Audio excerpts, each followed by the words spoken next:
Welcome to the Trade Secrets Podcast, the #1 podcast in construction, with your hosts Joseph Valante and me, Paul Selman. Get motivated, get inspired, and get educated. If you like what you hear, don't forget to like and subscribe. Stop till we're legend.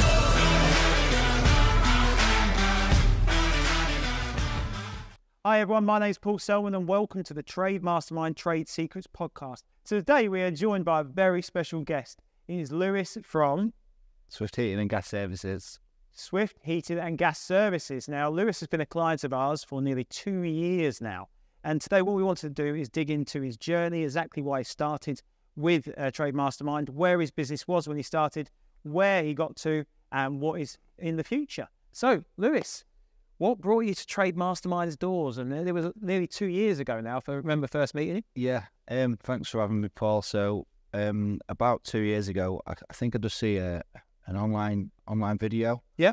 I filled in a sort of questionnaire, and then a couple of days later, someone rang me for a chat and explained a little bit about the course and asked if I would be interested, and it went from there. Okay, so you had a general plumbing business. Was it you and other people, or was it just you and your own? Or? Yeah, so I was a one-man band at the time, I think, and I was just in the process of taking on my first engineer. Okay. When I started. So Scary times back then as well.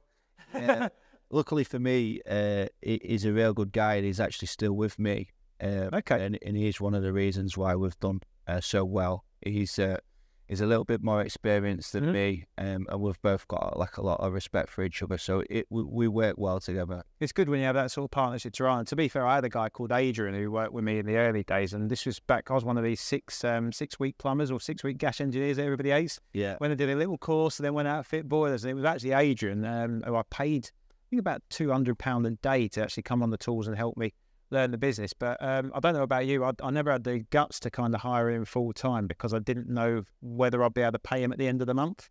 I didn't have the confidence in the workflow at that point. I don't know what it was like for you when you were going through that.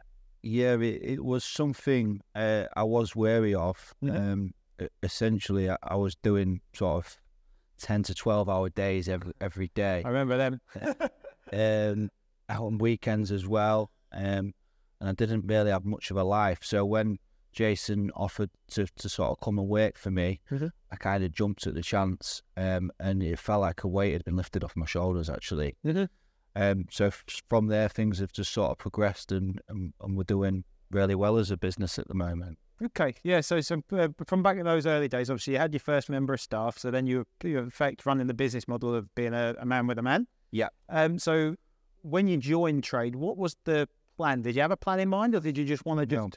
Yeah, so I had no kind of structure. I had no business plan whatsoever, and everything was a little bit.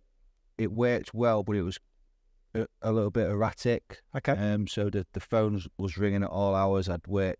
Yeah. I didn't have a clear structure. And from coming to the opening sort of day at the Trade Masterminds, they explain the best way to kind of run a business or a great business is for you not to be involved in the day-to-day operations. So that's what I kind of strive to achieve, to become redundant from the business and get the business to actually run itself. I'm not there. Well, there's a lot of weight to be said in that, because I mean, when you're actually involved on the front line, the problem with that is that I would always say to anybody, work out exactly where you spend most of your time. For most trades guys, that's on the tools doing the day-to-day work. And the problem with that is you might feel like you're busy and you're being productive, but you can't really see what's happening behind you. So you can't deal with leads effectively, you can't deal with sales effectively, you can't deal with invoicing, operations, all the other stuff that is needed in a successful business. Yeah. You can't do while you're on the tools. Yeah, it was difficult. And I know for a fact that I've lost out thousands on missed invoices that we've carried out jobs a couple of years ago, and those invoices was never paid. Yeah, sent sometimes. Someone's got away with it. Yeah. So I did quickly realise now we had 2 engineers on the road, including myself. Probably the next step was either going to be an apprentice or an admin person. So from taking that first member of staff on, it just kind of snowballed into the next. Yep. So yeah, But you've had that faith though, because like I said, some people, they do hire the first person and they end up becoming employed. Well, sorry, when they've got employees working for them, they become a little bit disheartened, because I think employment's one of the best things about being a businessman, and it's also the worst, because you've got to then deal with their problems. You feel a bit like their mum and dad, but you've still kept the focus and still kept hiring and hiring and hiring. I mean, yeah. So specifically the past year, I think we've probably had about 8 to 10 new people. 8 to 10. Yeah. That's some growth in a year. Yeah. One a month. Yeah. I would say sort of 80 to 85% of people are still with us, but we've had a couple of You people. must be a good boss. Most of mine left. Yeah. Yeah. Because I've run the business from literally answering the phone all the way up. Yeah. I know every aspect of it, so I try to be a good boss in being understanding and paying good wages as well. We pay really well. Good. And we do a good job, but we charge a good price. And at the moment, it seems to be working for us, because we don't just operate in Grimsby, where I'm from. We operate in different counties now. Right, okay. So we're more than just a local. We're kind of going regional. And then you never know, one day we might even be national. National. Big dreams. Yeah, maybe. Yeah. Yeah. I mean, to be fair, though, you've got to it's testament to your management skills anyway, because you have to be able to employ management skills to operate in that sort of area. I found that when I went from maybe 10 miles from Maidstone and we started moving into all of Kent, I was struggling, and then I had to develop myself as a manager before we then moved into Essex and South London and then round into Surrey, because I think the maximum amount of time I had without seeing a single member of staff was 6 weeks. Wow. So I needed a lot of systems and processes in place and reports and things like that to make sure that was still operating at its optimum. Yeah. Is there anything that you put in place to make sure that people are doing the jobs that they're meant to do when they're meant to do it? Yeah, so we've got some good CRM systems. We've got a couple of good CRM systems. Also, they report to me just once a week. Okay. Not every day, because that can sometimes become a bit overpowering. Right, okay. And then obviously at the end of each month, we will review what went well that month from not so well. So yeah, but everyone everyone chips in, and I won't be able to do what we've managed to achieve without such a good team. So I'm grateful for everyone. Good. And we've actually managed to become I think it's the second biggest domestic boiler installer in Lincolnshire. Really? Yeah. Nice one. Who's at number one? Are you knocking off the top spot? I can't comment on that. Hopefully you've got them on your radar, though. Next year with the new surveyor that we've got, we should be doing more numbers than any other company in our county, which is a big old county in Lincolnshire as well. So. Lewis, that's fantastic growth. I mean, just to put that in, actually, in terms of people that don't understand the game or don't understand exactly how these businesses are built, what were we talking sort of numbers turnover-wise now to before to now, and then how many installs from then to now? Raw figures. So the first year when I came on a mastermind, I didn't actually know any figures. I didn't know what my turnover was. Okay. I used to just go I used to go to work and work as hard as I could. Yeah. And then the accountant would give me a figure at the end of the year, and it was just as simple as that. But from this time last year, I think we fitted 14 boilers last September, and we've just fitted 38 this September. Wow. 140,000 revenue this month. Yeah, with a few days left. Yeah. Especially on the service and repair side. So we might hit 150 grand by the end of September, which is a number I didn't think was achievable, really. So I'm pleased. Those must feel pretty good, though. You know, I mean, it's a great achievement. I remember it well, because to be fair, you've smashed my target. I was about 120, 130 max. So, you know, aiming for 150, you've smashed it. Yeah, it's and I'm still not done. I'm still not finished. Good.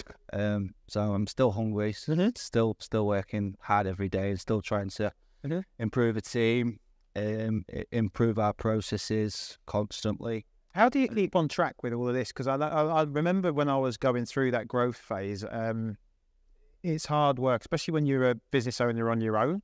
Yeah. I couldn't, or I didn't have anybody really to speak to. My senior team were good, but they were still, employed by me, so they might just tell me what I needed to hear. But I mean, how do you actually keep accountable to your own set of actions month on month on month? Yeah, it's difficult because I do put quite a lot of pressure on myself. I track my own conversion rate as well. Okay. And I just constantly checking on how the team's performing in relation to any recalls, any complaints. Yeah. The surveyor's conversion rate. Talking about complaints, we're quite lucky because we specialise in one area, which is boiler installs. Yeah. We don't really get any complaints because the team is so well drilled on what we're doing day in, day out. So that does make my life a little bit easier. It's like I say, it's because we've got such a good team that actually care about the customers and care about doing a good job. So that's really... Well, if you put that at the forefront of your business and your attitude and build that into the culture of the business, it's always going to go forward and go strong. I mean, speaking about going forward and going strong, what is the plan for the future? Have you got any massive plans? I mean, you mentioned the fact you want 150 grand, you want to get #1 in Lincolnshire. Yep. Where are you going? What's your plan for the next 5 years? So I want to sort of concrete being the best in Lincolnshire. Good. I think we're starting to make, people are starting to take notice of us a little bit now. I really want to concrete that and grow us further in our area, increase the brand. But I want to be able to fit boilers all the way from Newcastle down to Essex, right? The full east coast Nice one. of England. And, I'm glad I'm out of the game now. You'll be competing with me. maybe even going to Scotland and Wales. Right. Okay. So yeah. I'm really happy. Yeah. I've got a system which I've learned from Trade Mastermind, and the vision it's looking really good.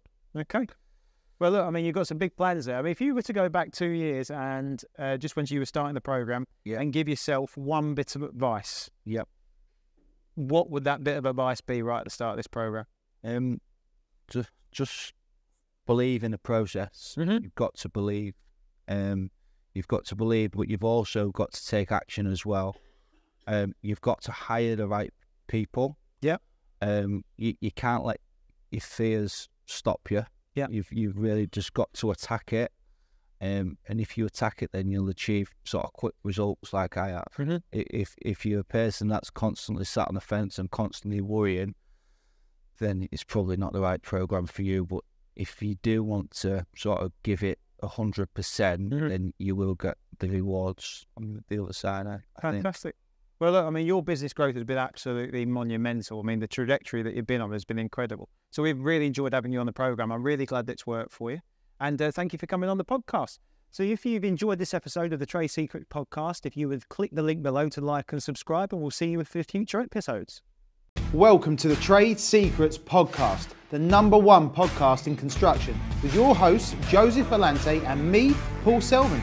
Get motivated, get inspired, and get educated. If you like what you hear, don't forget to like and subscribe.